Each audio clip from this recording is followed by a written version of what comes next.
Hey, getting the error, sorry something went wrong, please try again later while creating a Netflix account on your iPhone? This usually happens because there's a temporary server issue or your network connection is unstable. I'll show you how to fix it step by step. Solution 1. Use a different email.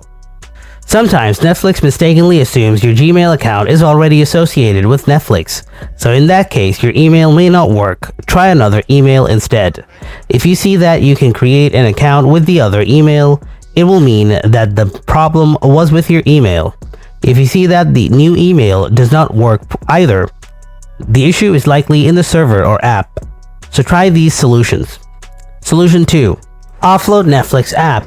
Open your iPhone settings, then find and open General.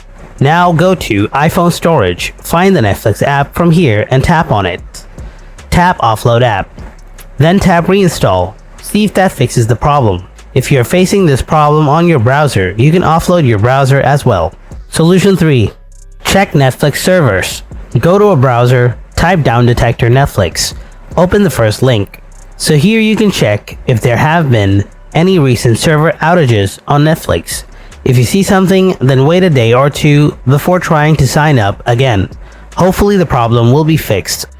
So guys, those were the fixes for Netflix sign up issues on your iPhone. If this guide helps you out, then hit that like button and subscribe for more iPhone and Netflix tips and comment if you still see the issue. And I'll see you in the next video.